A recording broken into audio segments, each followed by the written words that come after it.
The new generation has arrived, so please, mighty boys and girls, do me a favor, let's travel this journey together. Pokemon Ranger, I choose you!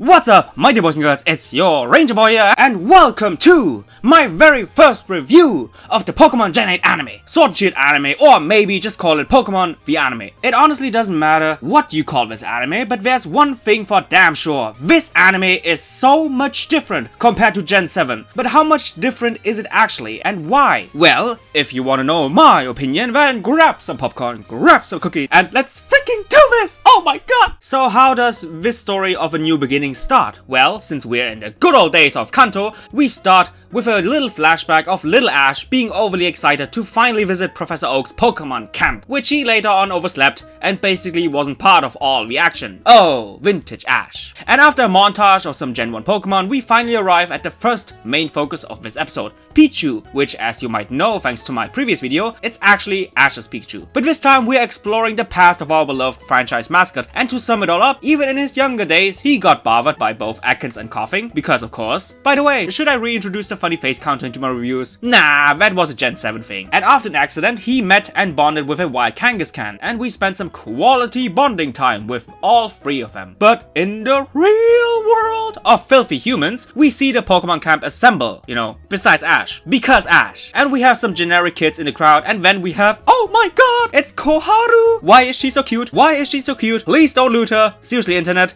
Please don't loot her. Just for once, don't do it. By the way, according to the opening, she kinda is the third member of the gang, but at the same time not really, since the opening and the main focus seems to be all about Ash and Go. Speaking of Go, are you a boy or are you a girl? Well, I can be whatever you want. Oh my, we're entering Felix/Astolfo territory right here. Anyway, putting that weird topic aside, after witnessing their very first Pokemon battle between a Pokemon you can get in Sword and Shield and a Pokemon you can't get in the game, we witness Go being a smartass who seems to know everything about every Pokemon, which in result seems to annoy everyone, especially cute Koharu. My god, so cute. Please don't loot. After that, we get a little dialogue between our two future main protagonists, and honestly, I'm not quite sure what the dialogue was all about, since I didn't have the subtitles yet, but from what I understood, with the bit of Japanese language I could understand, it was all about Koharu being worried that Go won't make any friends if he continues with his ways, and that Go doesn't really want to make friends, and instead he wants to meet and get cool Pokemon, and that it wasn't his dream, but his future. Sadly, we can't dig deeper into that conversation, since they encounter a battle between a wild Nidoking and a mysterious Pokemon even our smug trap boy has never seen before, aka Mew, who defeats Nidoking easily by just copy-pasting every move of that Pokemon. Astonished by that new discovery,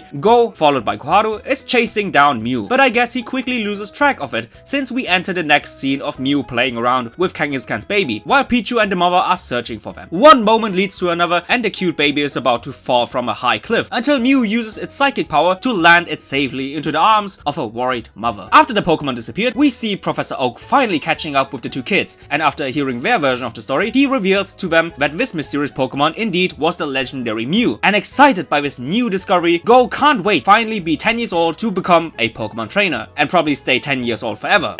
Totally not looking at a certain boy who missed out on all the action. I guess maturing quickly is the overall theme of this episode, since baby Pichu realizes that he might be a burden for Kangaskhan, and as a result of that realization, he decides to leave the herd, even with having sadness and sorrow in his heart. But thanks to him mentally maturing so much, this triggers Pichu to evolve into the one and only Pikachu that we all know and love. And the episode ends with a freshly animated scene of the very first episode, the new opening, which in my opinion is both catchy and just overall awesome, and with older versions of both Koharu and Go about to kick off the new era of the Pokemon anime. So that's it guys, and without any more hesitation, my first impression. Yes, you heard right, my first impression, and not really the rating system from the past, because I first want to watch and analyze the first 5 episodes of this new anime so that I can get a clue in which kind of direction this anime will go before doing the typical ratings again. So what exactly is the first impression of this new anime? How much different is it from Sun and Moon, and what are the similarities? Honestly, there isn't really much that this anime has in common with Gen 7. Sure,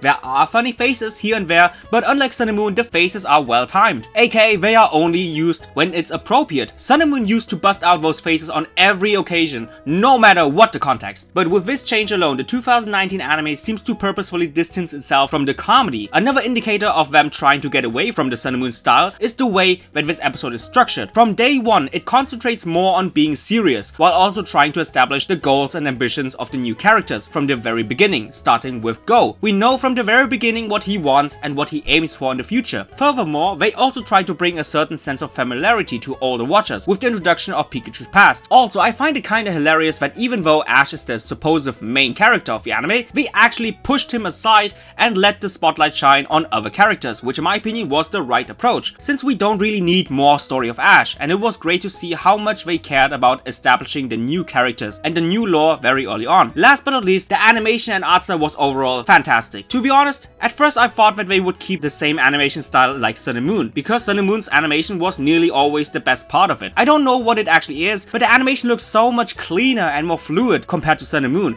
and my first assumption is that it has something to do with the art style. Since the art style of this Gen 8 anime seems to put more emphasis on details and sharpness, the animation in my opinion also benefits a lot from this art style change. Every animated scene looks just overall so much better, and the more I watch this episode, the more I realize how much they want to get away from the Sun and Moon cartoonish look. So, are there any negatives? Just one. In my opinion, it is kinda risky to not have that much action on your very first episode, since the purpose of action is to grab the attention of the viewers so that they will keep watching. Don't get me wrong, there was some animated action scenes in this episode, but I really wish there was a bit more. That's the one thing that Sun and Moon did better compared to this anime. But at the same time, I totally understand why they sacrificed the action, because they learned from the beginning mistakes of Sun and Moon, not establishing new characters early on, and I really do appreciate that approach a lot. So this time, I'm totally fine with the lack of action. So to sum up everything, an overall fantastic first episode, which seems to have learned from the past. Anyway guys, I really hope you enjoyed my very first review of the Pokemon 2019 anime. What is your opinion? Tell me in the comments down below, and I hope that you guys will stick with me and we can go this journey together. But until then,